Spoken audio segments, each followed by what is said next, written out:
Welcome back to the channel. This is Trinity Storm and you are watching third part of What If Naruto Found a Hidden Lab in Wave. If you enjoy this video, please like, share and subscribe to the channel. Now wasting no more time, let's start the story. Hokage Tower, July 15, 10:31 a.m. Sume scowled as he pushed Hiruzen back into his chair. Hiruzen, you have a lot of explaining to do, and you can start by telling me why you lied to everyone about Naruto being Kushina's child and that his surname was chosen to honor her memory. Sume exclaimed fiercely, took a breath, and slammed her fist on top of his desk, knocking any paperwork on the desk to the floor.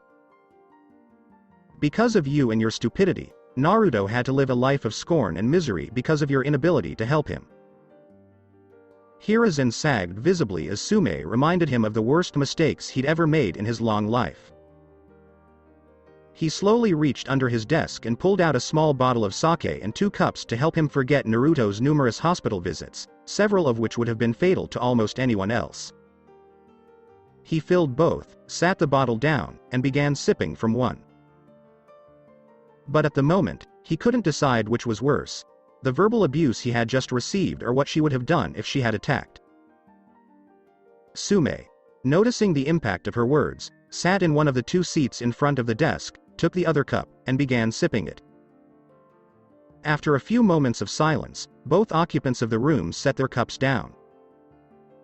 Hiruzen began to explain his reasoning for concealing Naruto's true ancestry from everyone in the village, having been appeased by a small margin. After the Third Shinobi War, Minato had gained many enemies, particularly in Iwa, and knowing that there would be thousands of shinobi out for Naruto's blood, I believed that the best course of action would be to conceal his heritage from everyone in order to prevent any spies from reporting Naruto to any village. Sume looked at Hiruzen skeptically after his explanation, not fully believing him. Seeing this, Hiruzen explained to her another reason he thought it was necessary to conceal Naruto's ancestry. Sume, I'd like to apologize for lying. I know how much you and Kushina cared for each other, but after the Kyuubi's attack, I made the decision to hide his heritage, not out of spite, but for his own well-being. I didn't want him to grow up in the shadow of his father. No matter what he did, he would always be in his father's shadow. I didn't want him to grow up with the arrogance some pay. Hiruzen drained his cup, took a breath, and exhaled. I made that mistake with my son and you know this is true. Asuma suffered from this and had a big falling out with me and I managed to get my relationship with him back several weeks after he came back from his fire guardian duties.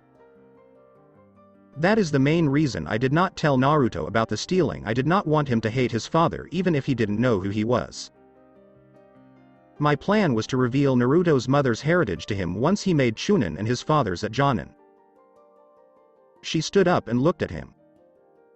You still should have told us, we could have protected him a lot easier, and I don't care what you say, when he gets back, I'm telling him about his mother. I'll also be informing the others about this, Sume said as he walked out of the office, leaving the empty cup on the table. Hiruzen looked at the picture of the 4th Hokage, who he swears is staring at him, and all he could do was say, I'm sorry, Minato. I should have done more to protect him.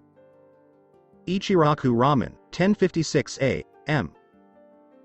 When Sume got close to the ramen stand, she heard Nariko exuberantly telling the story of how she met her new family to the 2 other customers, who smiled at the cute half-blood Inuzuka. Sume noticed the heirs and heiress of the Inoshika Cho after taking the only empty seat next to Hana and decided to arrange a meeting with their parents to inform them of the new development. Sume yelled, Team 10. Even though she knew she didn't have to. Yes, Sume-san? Said Team 10 at the same time. I need you to inform your parents that you will be at the Inuzuka compound at noon tomorrow. If they ask why, tell them it's because of the Crimson Maelstrom. Ino, Shikamaru, and Choji nodded, slightly perplexed, and then left with their ramen in takeout boxes. Sume was convinced that Nariko loved ramen as much as Naruto did after seeing the massive stack of ramen bowls in the still-eating Nariko. How do you like your ramen, Nariko-chan? Sume inquired softly. Nariko, who had just noticed her mother's presence, turned to respond exuberantly. I do. This ramen is the AWESOMEST food on the planet. I think I can beat Naruto record. Neesons. Sume decided to have some after everyone, including Ayame and Tucci, laughed at the thought of the tiny Nariko devouring 30 bowls in 20 minutes. Northwest Konoha, 11:46 a.m. The new family walked toward the clan compound after a large meal at the restaurant. Hana noticed Nariko walking next to her with a sad frown on her face and rubbed her head. Don't worry, you can try again another time. Nariko raises her head. But I really wanted to beat him, Nei-san. Don't worry, you're very young, and Naruto has only been eating ramen for years. Perhaps when he returns, he can help you train. Hana turns to the right. Mom, what is the Crimson Maelstrom, and why do you want their parents to come over tomorrow? Sume turns to face Hana. Do you remember my friend from when you were young, the one with the flaming red hair? Hana looks through her memories for a moment. I believe she was named Kushina. Sume shakes her head. Yes, but she was also your godmother and one of the only true friends I ever had. We were blood sisters. I was told the day the Nine Tails attacked that she and her son were killed, but that was a lie. Her son did survive the attack. That's fantastic, Mom, so who is it? We'll have to invite him over for dinner sometime so we can meet him, Hana said. You've already met him, Sume explained, tears streaming down her cheeks. Her son is Naruto. Sume noticed their surprise. I'll tell you this once, when he returns, a lot of things will change. Now hurry up and get home, we have a lot to talk about, and it's going to be a long month. Wave Country, Mayuri's bunker, July 18, 6:03 p.m. Naruto has been training for 3 days and has pushed his shadow clones to their limits by learning every jutsu he can. His parents told him to focus on chakra control, so one of the first things he decided to learn was water walking, along with a variety of other chakra control exercises. He'd just finished his taijutsu training with Yoruichi and was sitting in front of the main computer, getting ready to begin the next phase of his training. Okay, Mayuri, I'm ready to begin my Soul Reaper training. The first thing I need is someone to teach me how to use my new Zanpakuto, which takes the form of butterfly swords. I'll also need someone to teach me how to use Kido and Hado. Several files appear on the main screen, and Mayuri begins to inform Naruto. Very well, I believe these individuals can assist you because you have twins, Zanpakuto, and these two will be best suited to assist you in training. Naruto opens both files and displays all of the data. Please tell me what you know about these two. Very well. The first on the list is the captain of Squad 13, Jashiro Yukitake, who is both strong and intelligent. He has always considered his squad as his family and has always cared about the well-being of his people. The second individual is the captain of Squad 8, Shunsui Kyoraku, who, like Jashiro, is considered one of the strongest of the captains. Naruto nodded, indicating that he understood. A second teacher on Kido and Hado I would recommend is Rangaku Matsumoto, who is extremely lazy and likes to lounge around and drink sake, but she also strongly believes in women's rights and hates it when men put down and degrade women, but she is also not afraid of hard work. Naruto sat there reading the information before recalling a conversation he had with his parents. Beginning flashback. As Naruto entered the sewer-like room, he looked to his left to see the massive cage holding the nine-tailed fox, and he could immediately tell that something had changed, but he couldn't figure out what. He called out to his parents and was interrupted by a noise behind him. When he turned around, he saw his parents enter the room through a doorway. The moment they saw him, Kushina rushed forward, grabbed his head, and buried it in her chest, which he quickly realized was larger than it appeared. This would have been fine if he were 5 or 6, but it only served to embarrass him now. "Oh, it's about time you finally came to see us, Naruto-chan," exclaimed Kushina. Naruto began flapping his arms wildly as his mother smothered his breasts. Even if everyone saw it, it wouldn't be as bad if it was a girl he knew, but at least it was here and no one else could see them. Minato decided to have mercy on his son, reaching out and placing his hand on his wife's shoulder. "Kushina dear, you're smothering him." Kushina quickly released him and crossed her arms over her chest as he dropped to the floor. Kushina dropped to her knees a few moments later to check on her son, quickly rubbing his cheek. "Come on, Naruto-chan, return to me." Slowly opening his eyes, he saw his mother's face, but it was blurry and he was still disoriented from being smothered, so Naruto said what came to mind. "You know what, Mom, you look like a big tomato with your round face and red hair." Minato slowly withdraws to a corner of the room, watching as his wife begins yelling at their son about how she despises tomatoes and that he should never call her that again. Minato can hear the voice of the Nine Tails say he might be the king of all the Biju, but even he isn't brave enough to call her that, and how he can't believe he was agreeing with him, but at least he's being lectured and not beaten senseless, though Minato did catch the blur of her arm and she instinctively reached for her son's crotch, caught herself halfway and pulled back her arm.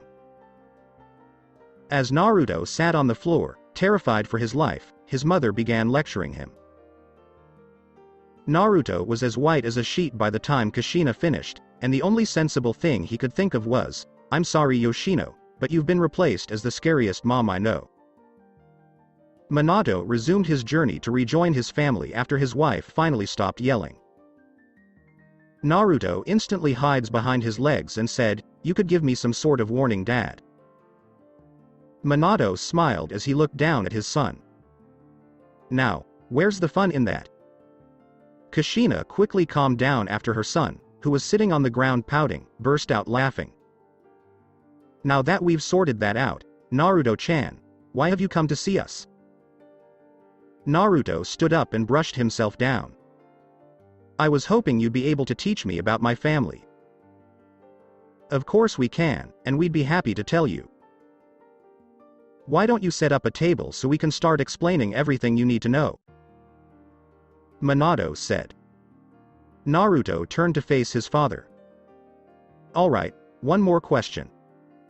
How do I make a table?" Minato's only option was to look down and pinch the bridge of his nose. "I'm starting to regret saving that worthless village, but this is your mindscape, you can create anything you can imagine, so all you need to do is focus on what you need, and it should appear." Naruto nodded, closed his eyes, and concentrated on a table. A moment later, a table with 3 chairs appears, and everyone takes a seat. "Alright, let's start at the beginning," Kushina said. "Hold on a second, I want to try something, Mom." Naruto interrupted, then closed his eyes again. A large bowl of ramen appeared in front of him, and he yelled excitedly when he opened his eyes. "I still can't believe it worked." "I want one too, Naruto-chan," Kushina whined in a childish tone. A bowl of ramen appeared in front of Kushina, and she attacked it with gusto. "That was the one thing I'd hoped you wouldn't inherit from your mother," Minato said, shaking his head at the sight of his son and wife devouring bowls of ramen. Minato grumbled to himself. Throughout the meal, his mother and father told him about their families. "So you're saying I'm not just a clan head of one clan, but 2, and that if I wanted to, I could claim the throne of the land of whirlpools?" Naruto looks at his father. "If that's true, how come the old man never told me any of this?" Kushina has a scowl on her face as she looks at her son. "I'm not sure why that old monkey never told you, but you can bet your bottom dollar that when I get my hands on him, he's going to pay for what Konoha did to my baby." The rest of dinner was spent telling stories to each other. Flashback concludes. Naruto beams. "I'm going to need another Mayuri, someone who can teach me how to act like a stuck-up noble, and I know Yoruichi comes from high nobility as the head of one of the 4 noble families, but she's my hand-to-hand teacher, and I think another teacher is in order. Mayuri starts laughing. I know just the person for you. If you want to learn how to be a stuck-up noble, there's only one person I know, Squad 6 Captain Byakuya Kuchiki. Naruto starts typing on his computer. This is what we're going to do. We're going to activate everyone you told me about, and when they're not training me, they can teach at the academy. Naruto is standing in front of his new teachers a few minutes later. Hello, my name is Naruto Uzumaki. I'm sure you have questions, so I'll try to summarize what's going on. You're currently in the Land of Waves, in my home known as the Element Nations. I found this building that Mayuri built as a fail-safe, and I plan on making it a new academy for this country, and I want you to be teachers. For now, I'll have Nemu show you to the living quarters in. Rangaku extended her hand. I have a question. Are those real whiskers, and can I rub them? Naruto sighs and shakes his head. They're just birthmarks, and you can't rub them. Only 3 people I know can. If you want to rub them, you'll have to earn that privilege, Rangaku-chan, Naruto said, making her blush. Naruto lets out a big sigh and a soft whistle as he leans on the table, blushing, shortly after his new teachers leave the room. Dear Kami, her chest is large, Yoruichi is average in comparison to her. Mayuri, please warn me about such things from now on. Mayuri's image simply smiles, nods, and vanishes. A shadow clone opened the door, entered, and handed him a scroll. Good news. I was able to collect the bounties on the 3 waterfall ninja. The Jonin had a bounty of 500,000 ryo on his head, and both genin had bounties of 175,000 ryo each, and I also picked up a bingo book, Naruto's clone said. Did they mention why both genin had bounties that high? They weren't that good, both of them only killed like 5 shadow clones, combined. Sakura could do better than that, Naruto said, despite his dislike for her and her weakness. The clone simply nodded. Before going rogue, they attempted to assault a female member of one of the clans from the waterfall, so the family's head placed the bounty on their heads. Naruto gave a nod. That's interesting. Did they mention Fu? The clone made a shaky motion with his head. No, it appears that the hidden waterfall village has no desire to reclaim their demon bitch, Naruto scowls angrily. I'm sorry, their words, not mine. Yours. You understand. They sound exactly like those miserable bastards in Konoha. How can they treat someone as innocent as Fu as if she doesn't even exist? It looks like I'll have to teach them a lesson as well, Naruto said vehemently. Mayuri resurfaces. Excuse me, but if you want to get revenge on the waterfall village, I have a suggestion. I would recommend stealing the village's national treasure. It's called Hero's Water, and honestly it was one thing I was never able to do while I was in your dimension due to the fact I couldn't find it. From what I understand, it increases the power of anyone who drinks it, but it comes at a high price. It breaks down your molecular structure within minutes. An evil grin spread across Naruto's face, frightening Mayuri, who didn't have a body. That's something I'm definitely going to look into. Perhaps I should look into making each of the villages pay for what they've done to their Jinchuriki unless they treated them with respect. While Naruto is planning his strategy, he hears his father's voice. I know for a fact that Kumo has always treated their Jinchuriki with respect and regard them as guardians. If what you said is true and I is the 4th Raikage, and his younger brother Killer Bee has the 8 tails, then they also have the 2 tails. That's interesting. How about the other Jinchuriki? Naruto inquired. Well, Iwa has 4 and 5 tails, Kiri has 3 and 6 tails, and Suna has 1 tail, Minato explained. Well, there's nothing I can do about Iwa right now. They'd probably kill me before I even got close because of what happened in the Third Great War, and hidden mist in the middle of a blood war. Naruto hears his mother's voice. Naruto-chan, you could always go and try to form an alliance with Kumo. I owes me a large favor due to an incident in the Third Great War, and as my son, that favor was passed on to you when I died. That's good to know, Mom. I'll see if I can get there soon as possible. I also need to go back to the village so I can pick up more supplies for the academy, and with the money I got from these bounties I should be able to get a lot. Hello Haku-chan, Mr. Grumpy Pants, what can I do for you today? Naruto asked as the door opened, turning to see Zabuza and Haku. We just wanted to let you know that we're leaving, that we're going back and joining the rebels to end this blood war, and we just wanted to say thank you for everything you did for us, Haku said. Standing up from his chair, Naruto walks up to Haku and says, I'm going to miss you guys, but before you leave, I have a few more things I can give you that you might like. Releasing the hug, Naruto walks over to a table, grabs the sheet covering it, and pulls it off, both of their jaws dropping. Laying on the table are 5 of the 7 missing hidden mist swords. Before Naruto can finish, Haku kisses him on the lips. Both are blushing, and Naruto can only say, thank you, Haku-chan. You're welcome, Naruto-kun, Haku says, unable to look at him. If you keep kissing my daughter like that, I'm going to make up a marriage contract for you too, Zabuza said, his sword strapped to his back. Haku turned around, facing him, and said, that's it, I'm telling Mei Terumi on you. Making Zabuza as white as a sheet, but Naruto interrupts before the fight can begin. If you two start fighting, I'm not going to give you my other gift, Haku said as she was about to attack. Naruto returned to the computer and pushed a few buttons, activating the machine in the middle of the room.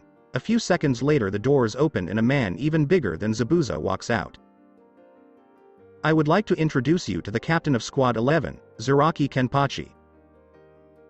I'm guessing you're the one who activated the machine. Why did you activate me? Kenpachi says as he looks around the room. And it had better be a good reason. How would you like to fight in a war with a lot of people who are strong enough to challenge you? Naruto asks. Now you're speaking my language, kid, Kenpachi says to Naruto. Then allow me to introduce you to Zabuza Momochi. That's Haku, his apprentice and surrogate daughter. He'll show you where the fighting is. Once it's finished, return here, Zabuza said, collecting the swords.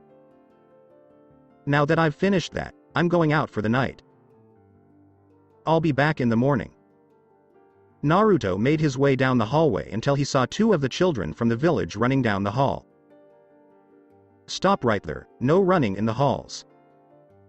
Both turn around and say, sorry, Naruto-sensei, and walk on.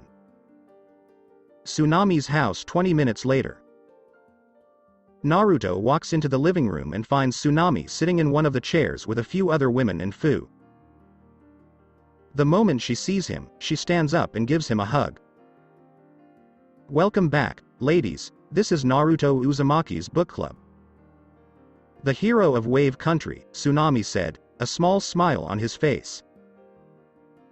Naruto gave her a friendly glare at their reaction and decided to avoid any fangirl-type reactions. Well, it's nice to meet you ladies, and speaking of books, here's the copy of my book that you requested. Naruto took out 2 books, one for Tsunami and the other for Fu. Tsunami smiles at him, knowing he'll get her back for what she tried to do, then decided she didn't want to win. Besides, her friend's ecstatic reactions were sufficient. As the extra status this gave her was a nice bonus. Thank you Naruto, I'll read it tonight. I don't suppose you have copies for my friends, I'm sure they'd love to read it as well, she said politely, slightly submissively, and with an expression she figured he'd see and understand. Naruto nodded and smiled, accepting his victory in this brief humiliation battle, and pulled a scroll from his coat pocket, unsealing enough copies for the other women. Please enjoy it ladies, let me know what you think, and have a good night. Each of the women takes a copy. Naruto looks at Fu. May I speak with you? Naruto says to Fu as they stand on the porch. I just wanted to let you know that I collected the bounty on your old team. It appears that your village does not want you back, so you're free, but I was wondering if you'd help me with something. Do you know where the hero's water is? Fu lets out a loud squeal with the biggest smile he's ever seen. Yes, I know where it is. It's inside the big tree in the middle of the lake. Why did you ask? Naruto grinned. I intend to take it as retaliation for the way the village treated you, and what better way than to take the national treasure? Alright, Naruto, just be careful, it's very dangerous, Fu said. Naruto pressed his hands against her shoulders. Don't worry, I'll be careful. They return inside, and as Naruto walks past the living room, he notices all of the women reading his book and stops across the room from Tsunami.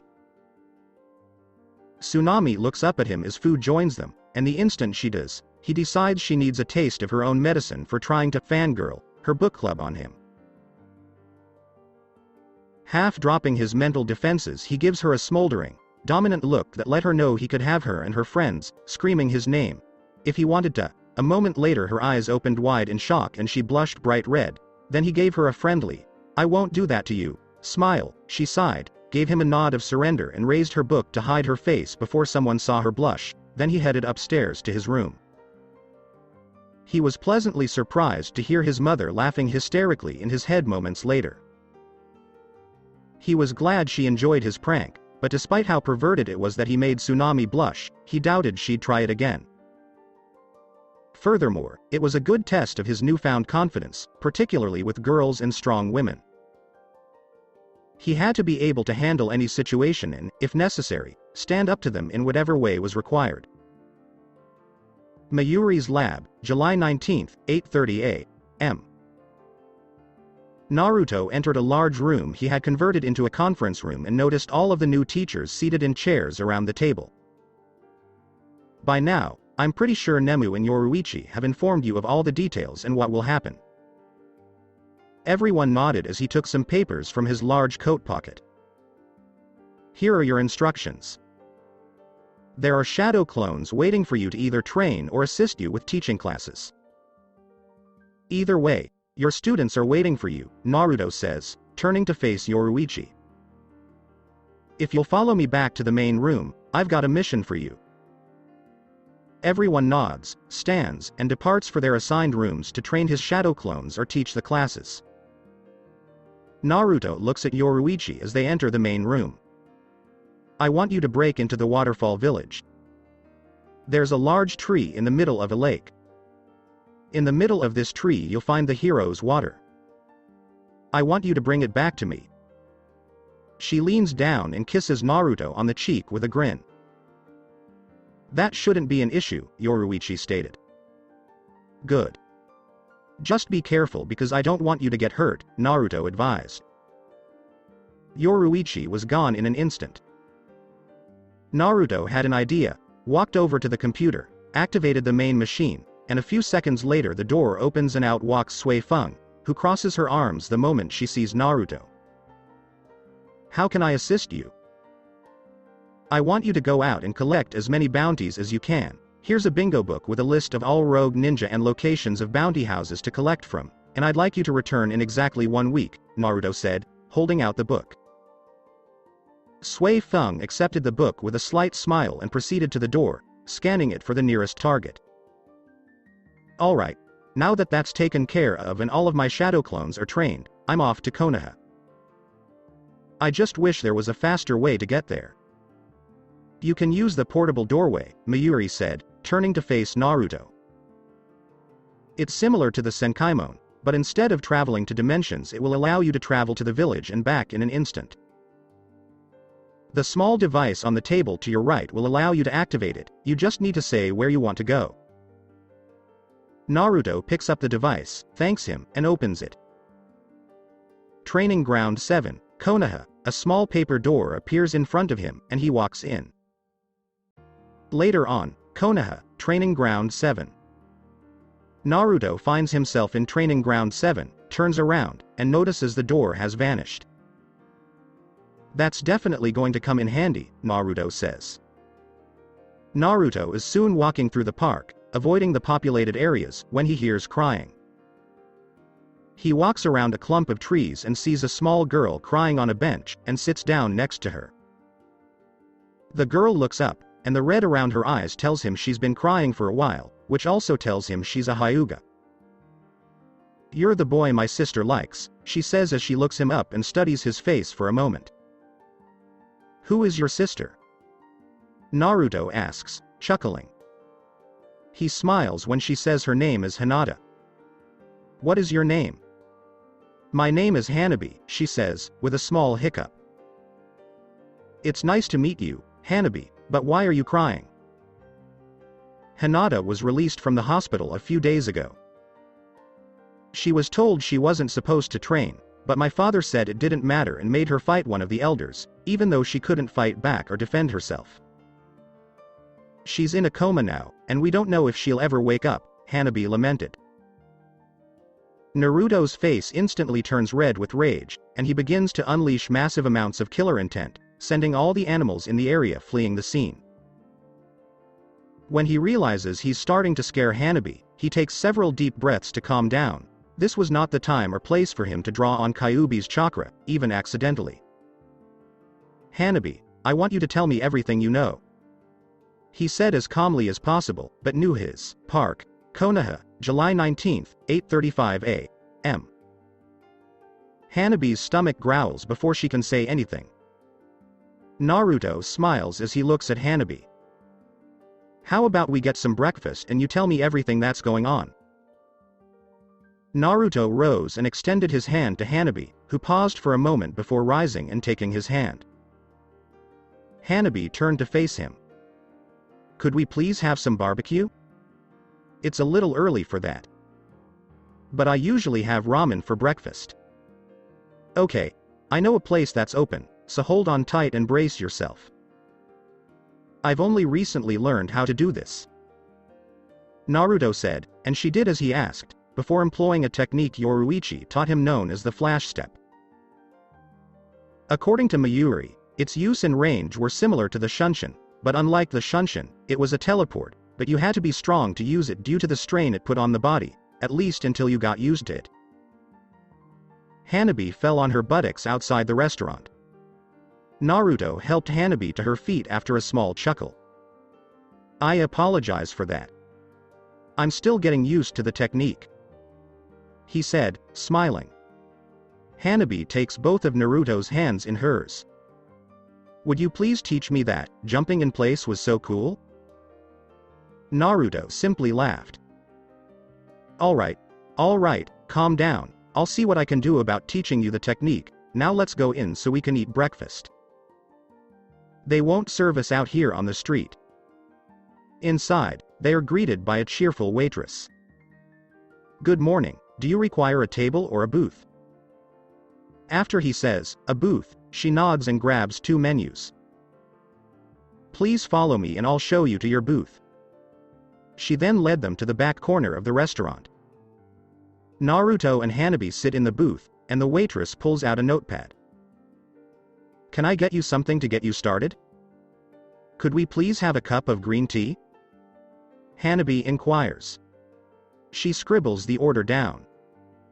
"Your tea will arrive soon, and then I'll take your order." She then exited. Naruto turns to face Hanabi. "I'd like you to begin at the beginning." Hanabi lowers his gaze. "Okay." Over the next hour, Hanabi told Naruto how her father forced Hinata into the dojo and forced her to fight one of the clan elders, and even after she was beaten, he refused to stop fighting and kept calling her weak, saying she was not a worthy clan heir, and after she collapsed, he ordered the doctor to just put her in her bed, and if she woke up fine, but if she didn't, it would just prove what a disgrace she is. Hanabi was crying by the time she finished telling her story. She raised her eyes to Naruto. "Father summoned me to his office later that night and told me that if I don't start improving my skills and grades, he'll strip me of my title, disown me, and tattoo the caged bird seal on my forehead. I wouldn't even be a branch family member. I'd be a servant to both the main and branch families." Naruto extended his hand across the table and took her hand. Have you informed the Hokage of what's going on, Hanabi? Yes. I spoke with him, but he said he couldn't help because it was a clan matter. I slept in the park last night because I'm afraid to go home. I don't have any friends at the academy, and most of the other clans in the village dislike Hyuga. Suddenly, Naruto hears his father inform him of a law that can assist him. Naruto listened very carefully. There is a law that was put in place by the Shodai Hokage. This law states that if a clan heir or heiress is being abused by their family, he or she can renounce their status if another clan from the village is willing to take them in, but they need to get approval from every member of the clan. Normally, this would be extremely difficult, but there is a loophole in the law.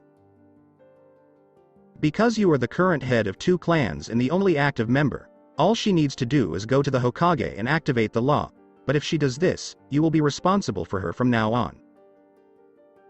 The law also states that if 2 or more clan heads agree, they can intervene if an heir of another clan is being abused by their family.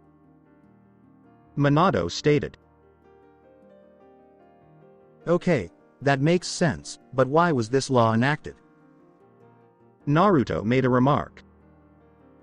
During the war, the Shodai Hokage saw how the clans were treating their children, so he made this law to protect them, and it was signed by all of the original clans when the village was founded, and if one of the clans refused to accept this law, they were automatically banished from the village and their chakra was permanently sealed. Minato stated.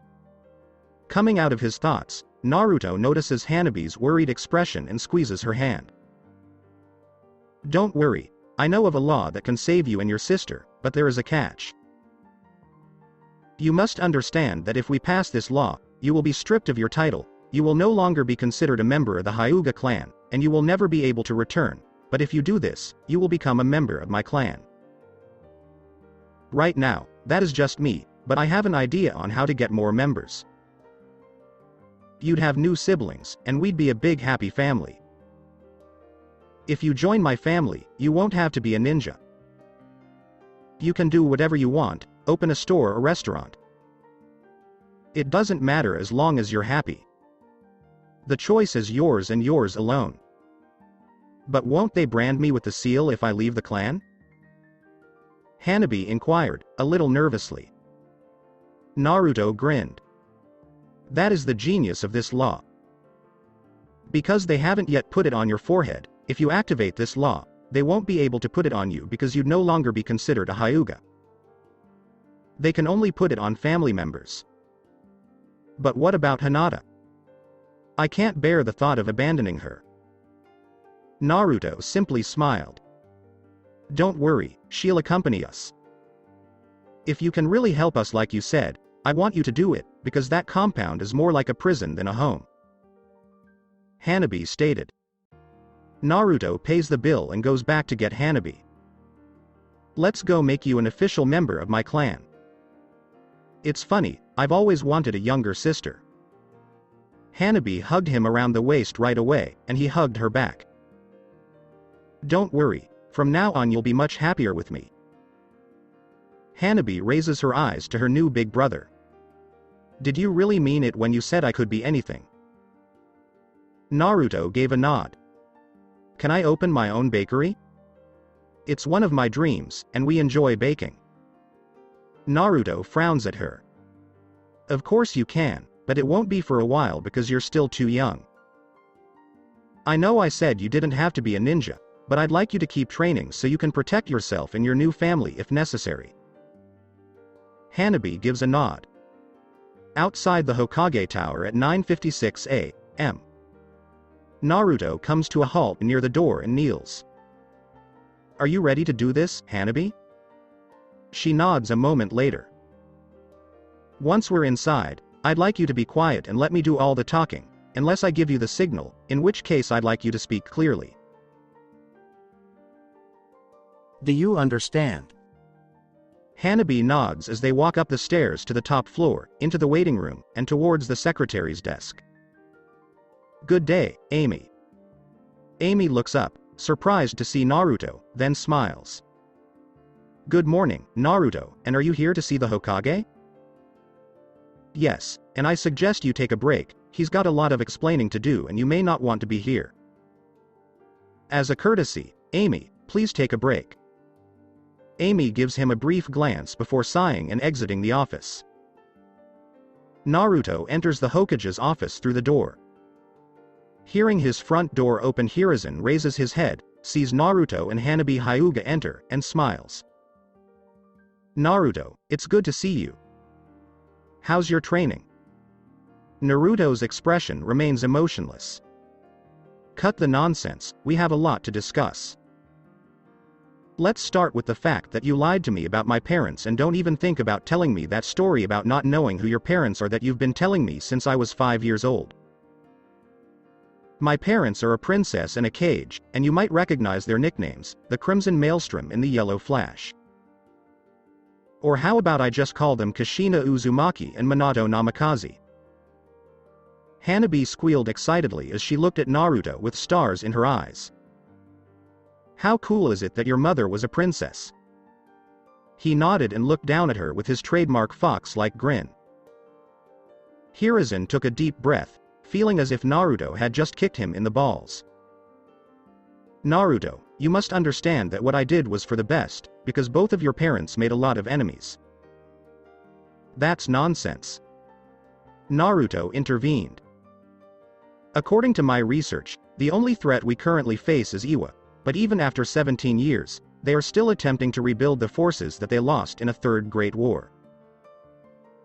And, according to recent information, the war in the water country will be over very soon, and because I helped some people, I've secured an alliance with them that will be signed once it's over, so that's 2 villages down, and we're already allies with Suna, so that's 3 villages down. I agree that Kumo would have been a problem if the 3rd Raikage was still in office, but since I is the 4th Raikage, and while he and my father were rivals, he respected my father's power, and his younger brother is Jinchuriki of the 8 Tails, and they've always seen them as guardians. Your excuse is flawed. You could have revealed my heritage a long time ago. There's also the fact that my parents had friends in this village who could have adopted me, so you can give me a reason right now why I shouldn't just pack up everything my parents left and leave. And you should know that the Wave Country has recently started up its own ninja program, and with my help they already have an academy started with close to 40 students. And I'm already a hero there, so I don't see them turning me away. They've already asked me to stay, they know I'm a Jinchuriki, they've told me they don't care, and they've welcomed me and Fu with open arms. Hiruzen sat at his desk, head down, still staring at the boy he considered a second grandson. You're right, Naruto. All I can say is that I made a lot of mistakes. If you could just find it in your heart to forgive me, I would do anything, and I know it may take me years to regain your trust. Naruto stood there, staring at the man he had considered his grandfather for the majority of his life. You're right, it'll take you many years to regain my trust and respect, and as of now, I'm claiming both of my positions, so effective immediately. I am the head of both the Uzumaki and Namikaze clans. Refuse me this, and I'll take all of my clan holdings and leave, do you understand? Hiruzen walked to the left wall, removed the picture of the 4th, placed his hand there, a seal appeared, and he took out a scroll. This is your compound's map and key. I'll have to look into all of your clan funds because they are controlled by the civilian half of the council, and the clan heads have no control over the other clans' holdings or accounts. Naruto stowed the scroll. If I find out any of my money is missing, there won't be a civilian council. And you're going to announce my heritage at the finals. If you don't, I'll leave the village and take everything and everyone who wants to go to Wave with me. Hiruzen simply nodded. Would you mind telling me how you found all of this information? No, it's clan related. And you're lucky I haven't had the Uzumaki clan symbol removed from Konoha, and you know I can do it as well, so don't push your luck with me. Naruto looked down at Hanabi and gave a small nod. Hanabi stood up and took a step forward. Hokage-sama, I came here yesterday to get help and you told me you couldn't help me because it was a clan-related matter and you cannot interfere, but that was a lie. Thanks to my new big brother, he informed me of a law which I am going to activate right now. I, Hanabi Hyuga, hereby renounce the Hyuga clan name and sever all ties to that family in accordance with the laws established by the first Hokage regarding clan abuse of its heir or heiress. I hereby request refuge from the Uzumaki clan." Naruto took a step closer to her. "I, Naruto Uzumaki, as clan head, hereby grant Hanabi clan protection and full membership." Hiruzen approached the bookshelf between the pictures and the seat by the door, took a large book from it, and returned to his desk. "If you would give me a moment, I'll look this up, and if it's as you say it is, I'll grant your request." Naruto grinned as he heard his father's voice again. "It's on page 196, 6th paragraph, section Q, clan-related abuse. And it's signed by the Shodai Hokage and all of the original clan heads." Hiruzen, looking up at Naruto, quickly goes to the page number, and after a few minutes of reading, he falls back into his chair. "How did you know about that law, Naruto?" "I'd completely forgotten about it. You know, people call me the dead last, but that doesn't mean I'm stupid. I had a lot of free time because I didn't have many friends in his village, so I studied all the laws of this village because I've always wanted to be the Hokage and I thought knowing all the laws would help me." Naruto paused to reflect. "That's only half true, and I had some special assistance, but I'm not going to tell him that." Hiruzen opened a drawer on his desk and took out a piece of paper, quickly writing for a few minutes and filling the sheet before looking at Naruto. "I require you to sign this." Naruto approached the desk, took the paper, and began reading. He noticed Hiruzen's expression. "You don't think I'll sign without first reading it?" "I'm not stupid." Hiruzen didn't even respond at that point. Once his parents confirmed that the document did what he said, Naruto quickly signed his name, handed it to Hanabi, who quickly signed her name, and then handed it back to Hiruzen, who affixed the Hokage seal to make it official. "Congratulations, Naruto. Your clan now has a second member." Hanabi began to dance around the office the moment she heard this. This came to a halt when the door flew open, allowing her father to enter. Hiyashi stormed up to Naruto's right, noticing but ignoring him. "Hokage-sama, I'd like you to immediately dispatch a search party because my youngest daughter has gone missing." And he came to a halt when he noticed his daughter approaching Naruto from behind. He raised his hand to slap her as he stepped up to her. To the surprise of everyone in the room, Naruto caught his wrist a few inches from her face and threw him to the ground with his right hand, his eyes briefly turning red with slit pupils. "I'll kill you if you ever touch my little sister again." Hanabi, who had once again hidden behind Naruto, wrapped his arms around him. Hiyashi noticed Naruto's eyes change for a split second, but no matter how angry he wasn't stupid enough to risk unleashing Kyuubi on the village. After all, he was the Hyuga clan head, not some thug. He quickly rose to his feet and turned to face the Hokage. "I demand that you arrest this boy for assaulting me." When Hiruzen saw Hiyashi about to slap Hanabi for no apparent reason, he knew it was time to be the right kind of Hokage. "You will not talk to me like that, especially in my own office, so sit down or we'll finish this conversation in an interrogation chamber." He spoke authoritatively, noticing Naruto's brief grin. Hiyashi sat down, clearly annoyed at being spoken to in this manner. "Is there anything you want to say to me, Hiyashi, before we go?" "Good day, Hokage-sama. I acted rashly, and I apologize," Hiyashi stated, his emotions and expression restored. "Good. Now, as for your request to have Naruto arrested, I can't do it because you were about to attack a member of his family a minute ago, just moments before you entered my office." Hanabi triggered an old law I'd almost forgotten existed. "Because of your constant abuse of her and her sister, she has officially severed all ties with your clan and been adopted by the Uzumaki clan. You no longer have any control over her because your unprovoked attack gave Naruto the right to protect her in any way he sees fit." Hiyashi took a step back and looked at his daughter. You want out, fine, but I demand you come back to the compound so we can place the caged bird seal on you. Then you can gather your belongings and leave my house. Naruto burst out laughing. That's not going to happen, were you not paying attention? You are only allowed to put that on members of your family, according to the contract your clan signed when it arrived in the village. Because you didn't put the seal on her before she activated the law, it nullifies that because she's no longer a Hyuga but an Uzumaki, and you have no right to put one on my family. But I'm glad you showed up because I'm about to activate a second law. Naruto turns to face Hiruzen. Turn to page 206, paragraph 8, section K. And I quote the Shodai Hokage, should a clan of the Hidden Leaf Village be found abusing an heir or heiress to the point that it risks their health, and two of the founding clans come to an agreement, they can step in and take the heir or heiress into their family. So, as the acting clan head of both the Uzumaki and Namikaze clans, I, Naruto Uzumaki, hereby activate this law on behalf of Hinata Hyuga, current heiress of the Hyuga clan, as her father Hiyashi Hyuga forced her to fight despite strict orders from the hospital not to do anything strenuous until she was fully recovered. Hiyashi was well aware of this because she had been beaten to the point of coma and Hiyashi refused to have her taken to the hospital. I believe he endangers her health and safety.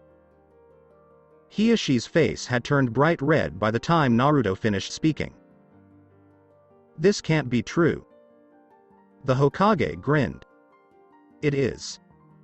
He said this, and three Anbu appeared, a woman with long purple hair wearing a cat mask, and two large men wearing boar and dragon masks. You are to go to the Hyuga compound, pick up Hinata Hyuga, and bring her here right away, as well as all of her belongings and her sister's belongings. Hanabi called out before the three Anbu left. Excuse me. Cat. When you're collecting my sister's belongings, there's a secret floorboard next to her dresser that lifts up and contains her diary. Anbu, the cat, nods.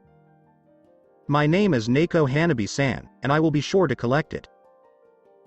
Is there anything else I should look for in your room? Hanabi is flushed. There's a board beneath my bed. It contains my secret stash of candy as well as all of my savings. The three of them vanish, Nako and Boar smiling behind their masks. Naruto turns to face Hanabi. How did you find out where your sister kept her diary? Hanabi lowers her gaze to the ground. I think I read some of it. She spoke in hushed tones. You won't do that any longer. We're a family, and you'll respect her privacy. Naruto stated emphatically. Hanabi gave a nod. I swear I won't do it again. Hiyashi stormed out of the room, but before he could take a single step. Stay where you are, Hiyashi, you're not leaving this office until I say you can. Hiruzen gave the order. 12 minutes later. When the Anbu returned, Nako had Hinata in her arms and was passing her to Naruto with a bag of scrolls. Everyone in the room looked at Boar when they heard a bubble pop. He stole some of your bubble gum. When Hanabi tried to run at him and Naruto grabbed her from behind, Nako smiled behind her mask. Now that I've gotten that out of the way, we'll be back for the finals. Before Hiyashi or Hiruzen could respond, Naruto grabbed Hanabi's hand and used the flash step, leaving a very happy Hiruzen and a furious Hiyashi storming out of the office. Hiruzen quickly pulled out his crystal ball and attempted to locate Naruto, finding him and Hanabi in Training Ground 7, but Hinata was nowhere to be found. Hanabi raised her eyes to Naruto. That was the coolest thing I've ever seen, you created a doorway out of nowhere. Are you sure Hinata will be okay? Hanabi was picked up by Naruto. Don't worry, she'll be fine. Now, what say we go get your new brothers and sisters? A block away, 10:34 a.m. Why aren't we employing that quick technique? Hanabi inquired. I don't want to use it too much because it can hurt you, and that's the last thing I want to do. Besides, it's nice to walk because we can talk, so why don't you tell me everything about yourself? Naruto stated. Alright, as I previously stated, I want to open my own bakery. It's one of the few things we enjoy doing together. Except when I make cinnamon buns and she eats them all before I can get one. Hanabi responded. That's useful to know. There's a girl in Wave Country I helped who you'll like. Her name is Fu, and she's now your big sister as well. Naruto stated. Konoha Orphanage, 10:56 a.m.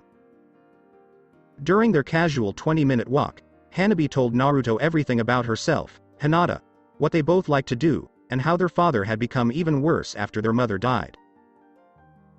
Though this was mostly from what Hinata had told her since she was a baby at the time. When they arrived at the orphanage's front gate, Naruto put Hanabi down and went inside, knocking on the front door. A woman with a look of disgust on her face opened the door a few moments later. What are you doing back here, demon? You aren't supposed to be here. She stated matter-of-factly. Nice to see you, bitch. I'm here as a shinobi, and now I can adopt as many children as I want, so get out of my way. Naruto pushed her aside, went in, and whistled loudly. Within seconds, children of all ages came running from every direction, and as soon as they saw him, they rushed up to him and asked him what he was doing here. Naruto let the kids have their fun before silencing them after answering a dozen questions.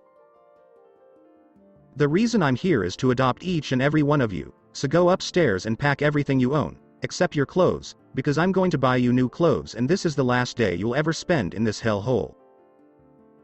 Shunshin the children vanished as if by magic. Naruto created a dozen shadow clones after they were gone.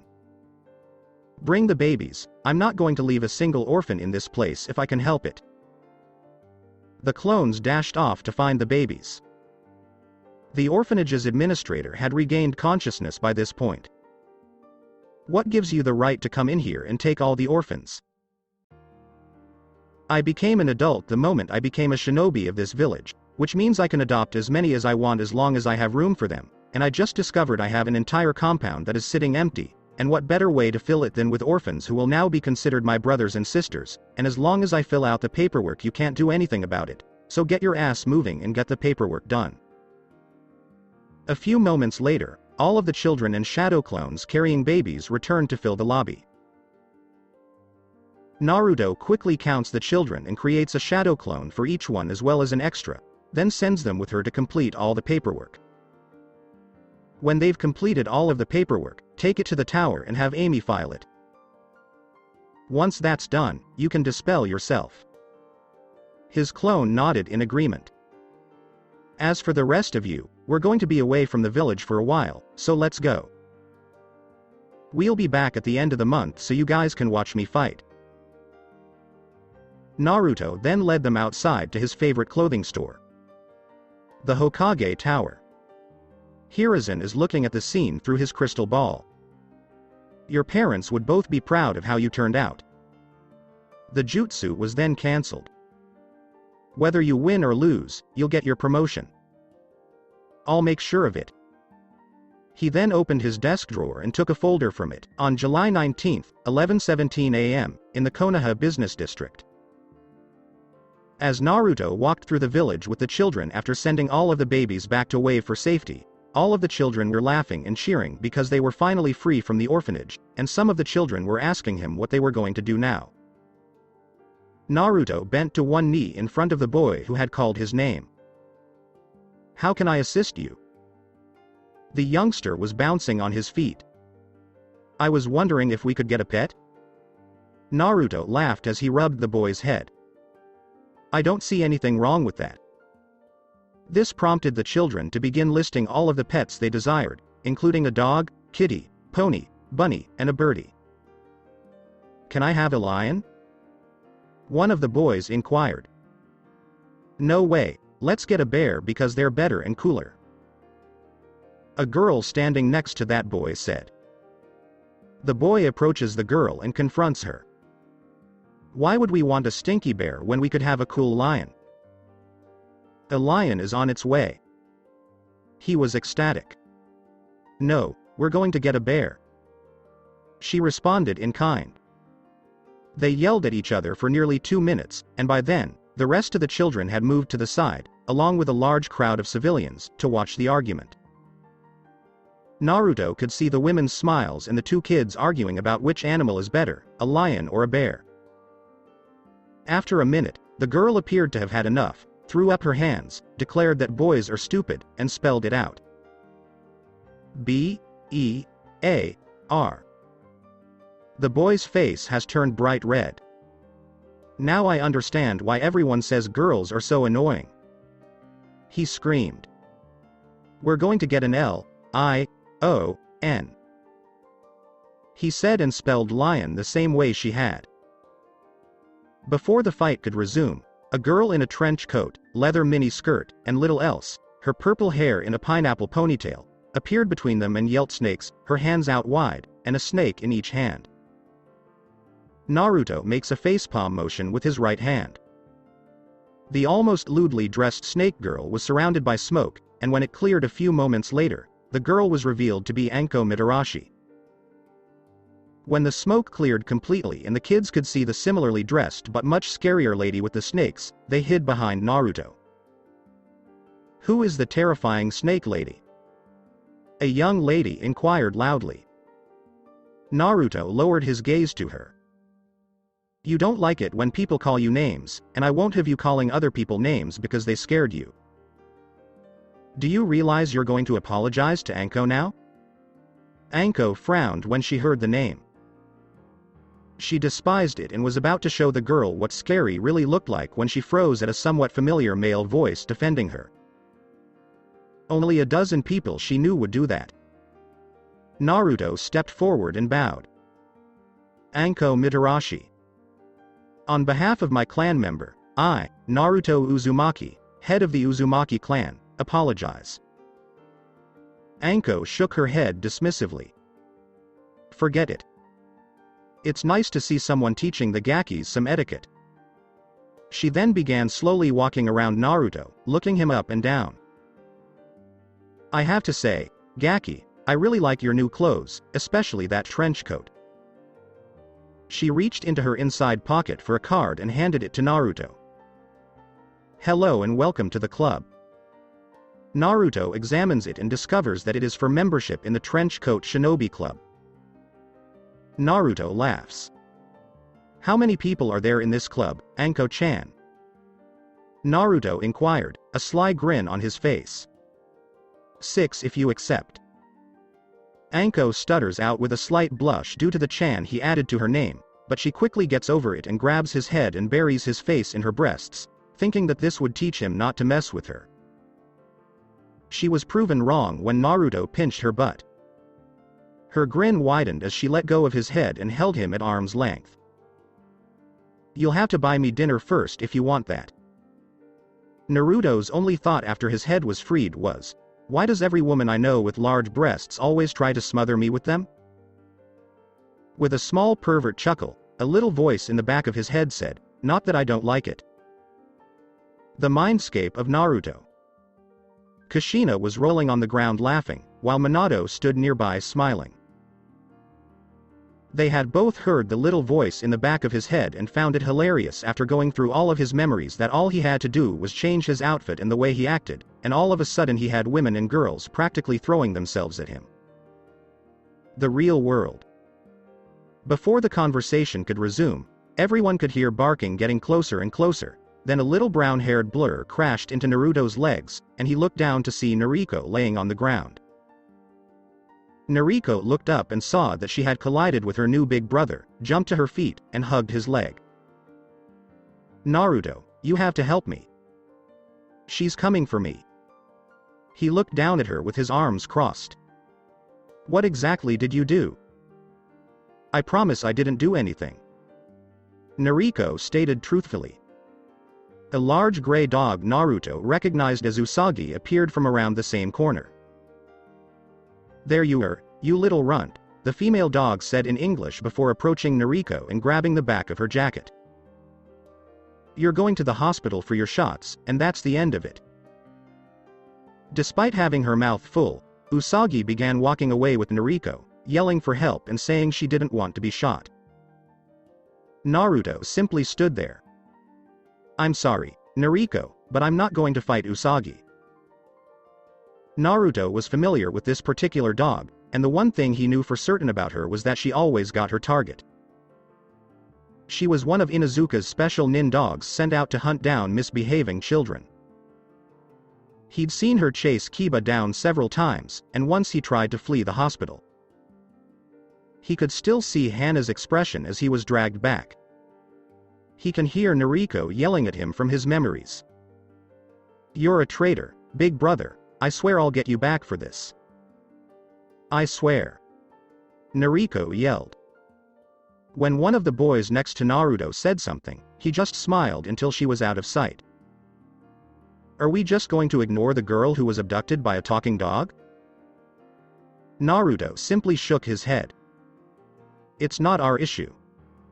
I know that dog well. She's a member of the Inuzuka clan, and the only reason she'd be sent out is if she was tracking a bad kid." He returned his attention to Anko. "How are the finals preparations going, Anko?" "So far, everything's going pretty well, between having to get everything done, making sure we have rooms for all the lords and ladies coming in for the fight. It's a pretty tiring because most of them are pretty stuck up. Everything has to be absolutely perfect." Anko then muttered something under her breath that sounded like, "I despise stuck-up nobles," but knowing her, it probably contained some words that young children shouldn't hear. "So, Gaki, how's your training going after that worthless Cyclops ditched you so he could go play fanboy for that worthless Uchiha with Duck's butt?" Anko inquired, a smirk on his face. Normally, she'd be more graphic when talking with her friends, even when there were kids around, but Naruto was one of her few close friends, and these were obviously his kids, and she wouldn't disrespect him like that. And he was the only person in Konoha who would not only prank her, but he'd make sure there was no way she could hide it, like a paint bomb or some nasty, but basically harmless as itching powder in her underwear. And knowing him, duck butt hair is a good one. Naruto laughed almost too hard to speak, then took a few deep breaths to relax. "I don't want to reveal too much about my training, but I've been concentrating on chakra control and taijutsu. I also have a tanto, as well as a few new tricks up my sleeve for the fight." Naruto replied with a sly grin. Anko put his arm around his shoulders. "Oh, come on, tell your Anko-chan," she began rubbing his whiskers with her other hand. "I swear I'll keep it a secret." With a gleam in her eye, she whispered in his ear as she began to hear purring coming from his throat. Naruto realized what was going on the moment he looked into her eyes, breaking free from Anko's grip and slowly backing away with his hands raised. "Come on, Anko, let's talk about it. How about if you don't do this, I promise I'll take you out and you can eat whatever you want once the exams are over?" Naruto comes to a halt when he hears laughter. Looking to his left, he sees Asuma and Kurenai, both of whom are laughing. "What's the big deal? Naruto, you've just made the biggest mistake of your life. Anko adores dango more than you do ramen," Asuma stated. Looking back at Anko, Naruto noticed her eyes sparkle like diamonds. She was drooling, and she kept saying, "All I can eat dango," over and over. Naruto grimaced, as if in agony. He questioned himself mentally. "Why do women react like that when you mention their favorite food, Dad?" "Naruto, it's not just food, but also new clothes and other items. When I offered to take your mother shopping for new clothes, I learned the hard way, just as you were about to." Minato responded. Naruto could hear his mother. "Look, we're not so bad." Then there were the sounds of a beating, and he severed their connection. He then noticed Kurenai's expression, which was tired. "Are you okay, Kurenai? You don't appear to have slept in a few days." Kurenai smiled slightly at him. "I'm fine, Naruto. It's just been a couple of difficult days for me." There was an incident with Hinata, and I haven't seen her in a while. Her father forbade me from coming to the compound to check on her. Naruto gave a nod. You mean he made her fight a clan elder against hospital orders, and she was beaten to a bloody pulp and put in a coma? He said this with a cold expression. Kurenai, Asuma, and Anko, who had emerged from her trance, were surprised that Naruto knew. Kurenai burst into tears and buried her face in Asuma's shoulder. He hugged her while rubbing her back, then she stepped back with a look he'd only seen once before when Hana had come home in tears. One of her class's boys had gone too far with her and Sume had gone from caring mother to raging beast in the blink of an eye. That was the only time Naruto was truly afraid of Sume. Kurenai began to march in the direction of the Hyuga compound.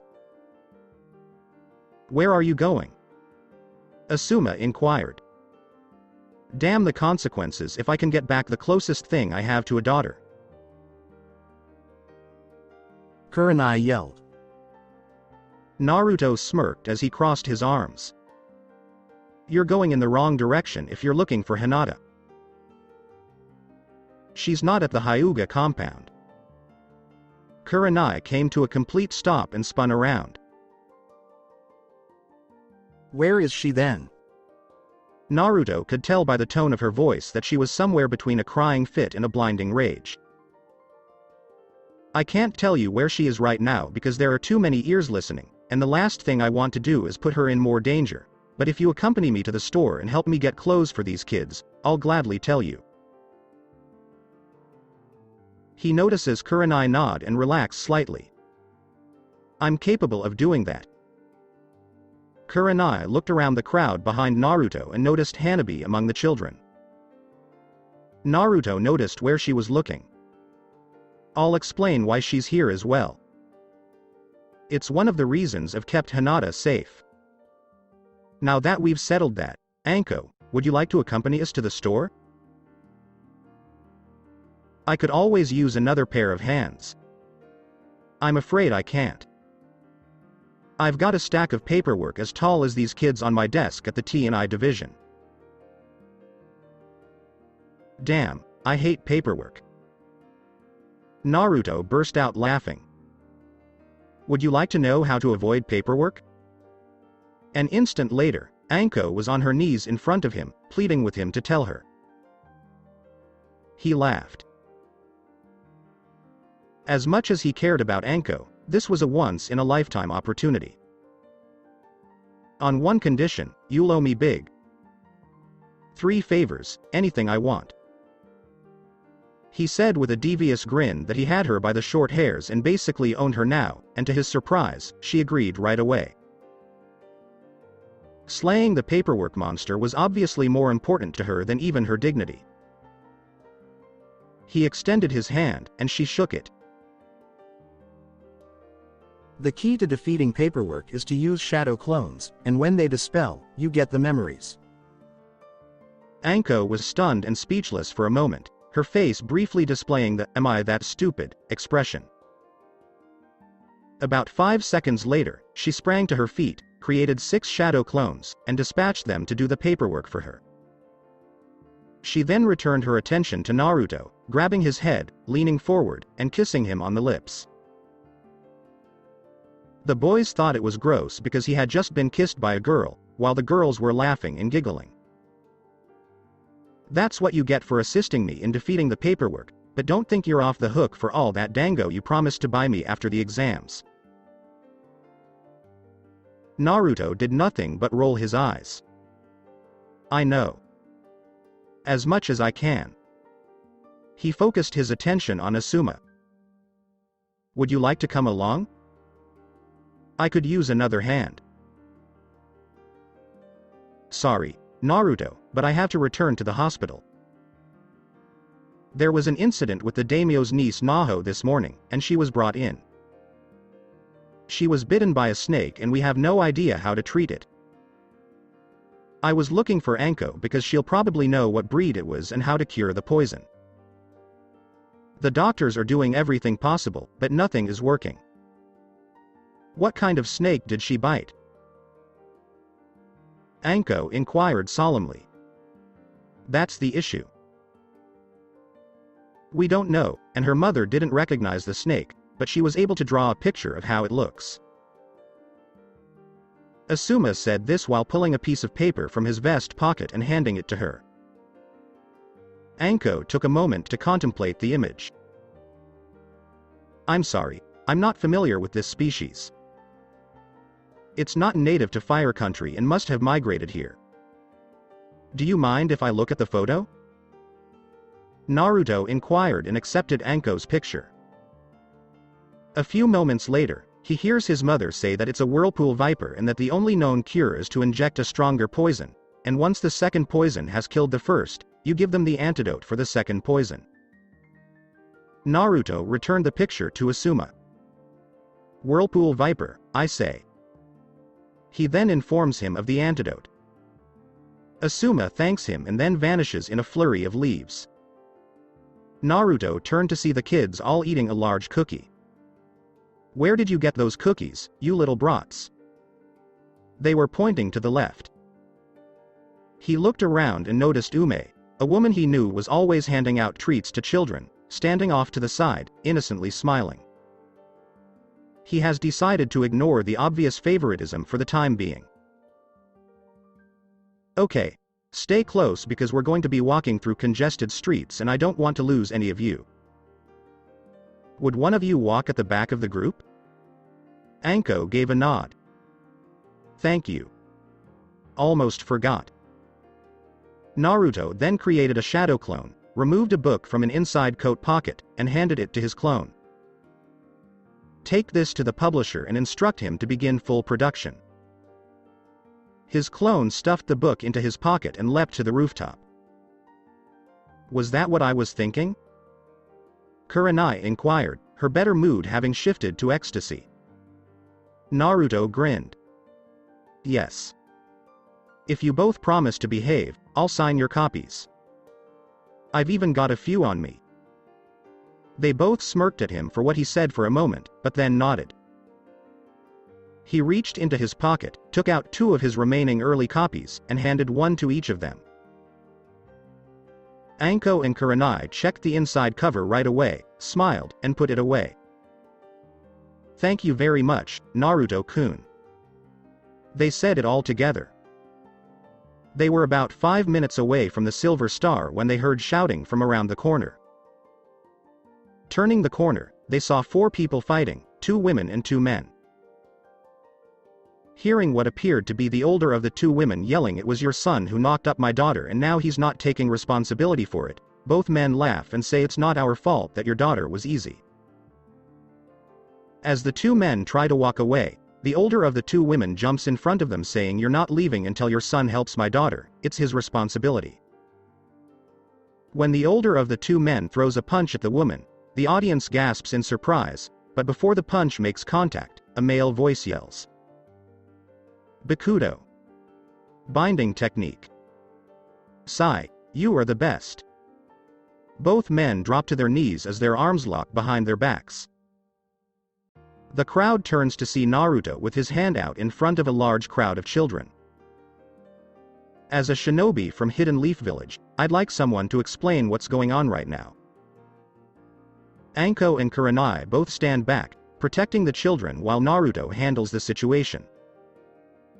They all started shouting and blaming each other right away.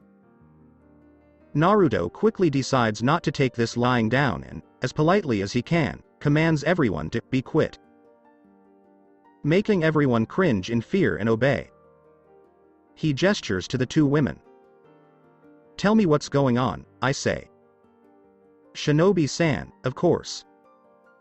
You see, this gentleman here has been dating my daughter for a while, and apparently they slept together. We just found out my daughter is pregnant, so we came here to talk to him and his father about it, and they just laughed at us, saying it's not their problem, and he has no intention of helping us. Mother stated. Naruto raised his hand to stop her, and when he turned his gaze to the 2 men, he noticed that the younger of the 2 was wearing a leaf headband. Is this correct? He asked, aiming his question at the younger of the 2. He simply spits on the new kid. It's not my fault if she can't close her legs. How do I even know if I knocked her up?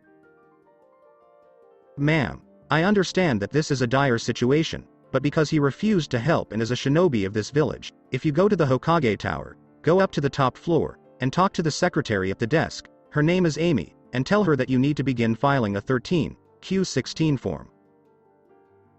This form cuts his mission pay in half and directs the money to your daughter.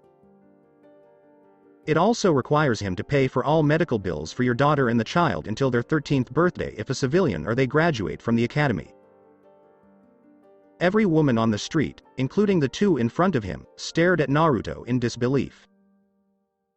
In hushed tones, Mother inquired as to how he knew that. I read a lot of books on the laws of this village. This particular one was written by the Naidame Hokage, who, while famous for his battle prowess, could rival the Sandaime Hokage in intelligence. He also believed that the civilians of this village should have a voice and a way to protect themselves from their own shinobi, which is why he enacted this law. And why he established the Civilian Council. The mindscape of Naruto. Minato turns to face Kushina. By the looks on those women's faces, he has no idea he's making things worse for himself, and knowing how women gossip, this will be all over the village within the hour. Kushina agrees with a nod. It's the Uzumaki genes. All of our men are incredibly ignorant about women, which is why they always seek out strong, intelligent women to assist them. He'll just have to learn the hard way. Besides, he's incredibly cute, and most women adore cute things, and he's got it doubled with those adorable little whisker marks on his cheeks. He's doomed with my looks and your charm. Minato stated that she noticed Kushina's right hand tense into a claw and that her attention briefly shifted from his face to much lower on his body. Of course, in a good way. He said this nervously while smiling at her. The real world. Naruto waited until the crowd had dispersed and the two women had left for the Hokage tower before releasing the two men.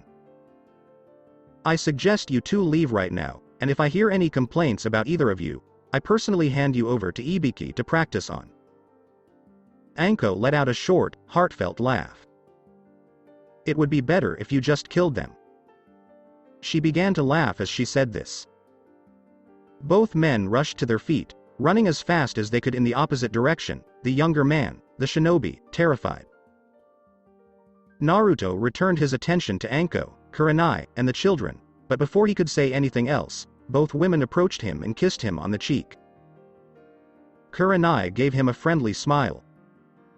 You're about to become very popular with women once word gets out that you're the one who discovered that law. I can't tell you how many women I've known who have had that happen to them. With a flaming red face, Naruto rubbed the back of his neck. I was just doing the right thing. Hinata. If you can get him, you'll be one of the luckiest girls in the village, she thinks. I agree, once this gets around, the women will be throwing themselves at you. Naruto, and especially Kurenai, would emotionally rake her over the coals naked and face down if she said, "They're pussies," in front of the kids, Anko said, catching herself before she said it. And I meant it when I said that roasting them alive is a better option than what Ibiki would do to them, but I approve of your methods. Alright, let's go to the store and hope we don't get into any more trouble. Naruto stated, but after walking a block and a half, the group came to a halt again when Noriko emerged from an alley without her jacket, yelling, "You'll never take me alive," as she ran down the street being pursued by Usagi. Naruto does nothing but shake his head. The Silver Star, 11:44 a.m. Naruto was the first to enter and held the door open for the rest of the party. Both women let the children in first, and as Anko passed by Naruto, she glanced at Kurenai. Do you believe your favorite student is willing to share him? Kurenai simply laughs. I don't believe so. I'm sure I can persuade her to share him. After all, how often do you find a man in this village with this much common courtesy? Anko stated. A female voice suddenly calls out. I certainly hope so, because I put a lot of time and effort into him. The entire group moves their gaze to the counter. Akari entered from the back, walked around the counter, up to Naruto, and hugged him. I'm glad you didn't spend the entire month away, and I see you've gained a fan club. She then pretended to cry. I knew it would happen, you've gone and become famous, and now you're just going to leave me after all of my hard work. No, it's okay, I understand. As an old maid, I'll just spend the rest of my life here alone. Oh, Akari, you know as well as I do that you've never been good at acting. Isn't that why you were fired as a kunoichi? Wasn't it Disaster Akari who gave you a nickname? As for the part about the old maid. Please, you're not that old, you still have your daughter and husband, so stop crying, no one is buying it. Naruto said this with a sly grin. Akari had simply crossed her arms. I'm a perfectly good actor who did excellent work. One of the little boys next to Naruto tugged on his sleeve and inquired as to her age. Naruto gave a nervous laugh as he felt 3 glares pierce him like kunai. Lesson 1 about women. Never ask a woman her age. And it's generally not a good idea to bring it up. He returned his gaze to the 3 women, who were all smiling. Akari made a clapping motion with her hands. All right, now that the fun is over, why are all these kids with you, and what can I do for you today? Naruto explains how he discovered his parents and both clans, leaving out information he didn't want revealed when he returned to the village and met Hanabi in the park. He then detailed what happened in the tower, freeing both Hyuga heiresses and placing them under his clan's protection. He concluded his explanation by saying that he had sent Hinata to a doctor who could heal her and who could give Tsunade a run for her money. He finished by telling them how he went to the orphanage and adopted everyone in order to get them away from that wicked witch, because he didn't want to curse in front of the children. That pretty much covers everything, so we came here to get them all new clothes. Akari was the first to snap out of her stupor and look at Naruto. You know, I always thought you looked like the 4th Hokage but never said anything, and now that I think about it, you do look like the Crimson Maelstrom. She was a great kunoichi. But we can talk about that later. We need to get clothes for the kids right now so you can get back to training. 3:07 p.m. They finally got clothes for all the kids, shinobi and civilian outfits, after all 3 women took the older girls to another section of the store and returned a short time later. Naruto had a good idea what was going on, but he didn't say anything for a variety of reasons. Naruto was off to the side, showing a few of the newly dressed boys the weapons on the walls, when the store was filled with a high-pitched screaming of his name. Turning his head, he saw Sakura Haruno storming across the floor to him, and when she arrived, she did exactly what he expected. It's all your fault that I've been doing dreadful jobs like cleaning dog poop, shoveling manure, and cleaning bedpans because you couldn't keep your big mouth shut. I don't care what the Hokage says, you're nothing more than a baka, and you're just dressing up to impress me. I'm tired of you, and I'm going to teach you a lesson once and for all. Sakura yelled in Naruto's face, and before anyone else in the store could react, she punched Naruto in the head. On the outside, Naruto could let the insult slide as long as she didn't mention his family. He'd even let her leave after she'd gotten it all out of her system. Until she tried to hit him. He grabbed her big right fist with his left hand, then struck and snapped her forearm with a loud crack, quickly shifted his hands to her shoulders, grabbed them firmly, then drove his right knee up into her pussy hard enough to severely damage everything in her lower body softer than bone, then finished her with her own signature move, an overhand right to the face that sent her flying across the store where she crashed into the wall and slew. Nobody in the store tried to help her for nearly a minute, and when she finally managed to clear her mind, the intense pain hit her, and she cradled her broken arm and closed her legs as best she could, staring at the one boy she thought would never hit her. Not only had he hit her, but he'd broken her arm and, worst of all, kicked her in the pussy. At the moment, she honestly didn't know if she'd ever be able to enjoy sex. let alone everything that came with it, which he might have just taken away from her forever. Which would break her mother's heart, not to mention her own. The most terrifying part wasn't the beating. It was when, as he was about to hit her, she looked into his eyes for an instant and saw something just behind his eyes. She'd make it, but her instincts had screamed at her to flee at all costs. She had the distinct impression that she had just witnessed the Shinigami himself approaching her.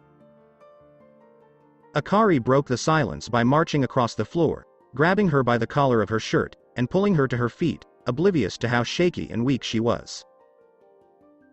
You have harassed enough of my customers, so you are permanently barred from my store, and don't even think about trying to get Naruto in trouble. You came in here and attacked him without any provocation. If you try, he has 3 well-known witnesses to back him up: myself, Anko Mitarashi, and Kurenai Yuhi. Now leave my store before I throw you out onto the street. I guarantee it. I swear on my life that I'll never bother him again.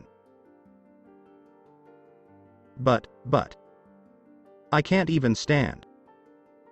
I believe he paralyzed me. Sakura sobbed heartily. She couldn't stand it if her life depended on it, no matter how much she wanted to. Akari looked down, then remembered how hard Naruto had kneed her, and having been the med nin on her team when she was an active kunoichi, she knew Sakura wasn't lying because her legs were shaking. You get 1 pass and some free advice as a former Leaf kunoichi. Take a good look at your life, little girl, or you won't live long enough to be a woman, and if you do, you'll die old, alone, and forgotten. I can't have you dying or even passing out in or near my store, so. Anko, would you take pathetic little kunoichi to the hospital while she's still worth saving? Maybe she'll make a half-decent kunoichi someday. Konoha can always use more kunoichi, as pathetic as she is. Anko nodded, walked over to them, took Sakura's hand, and walked out the door. She looked down at Sakura in her arm as she reached it and paused to open it. I'm not as forgiving as they are, so if you ever insult Naruto-kun again, you nothing little cunt, I'll have your nipples as earrings and your clit as a pendant, understood? As Sakura exited the store, Anko whispered to her, and she immediately nodded before leaping to the rooftop and bolting for the hospital. After Anko returned, they finished their shopping for another hour. Naruto promised Kurenai that he would send her a message when Hinata recovered and agreed to hire both kunoichi to accompany them home at the end of the month so she could see her surrogate daughter.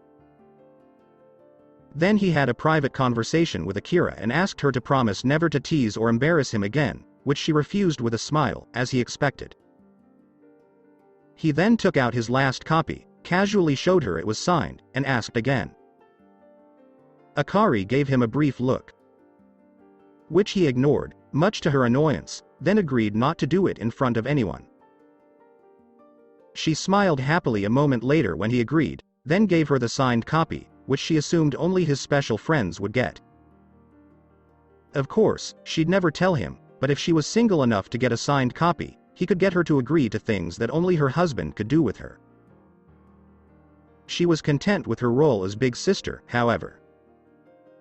Naruto looks up at the Hokage monument after both women have left, focusing on the 3rd Hokage.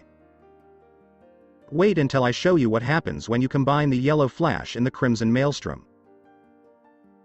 With a big grin on his face, he led the children to a deserted area, opened the door, and led them through to the Wave Country base. So that's it for today. I hope you guys enjoyed it.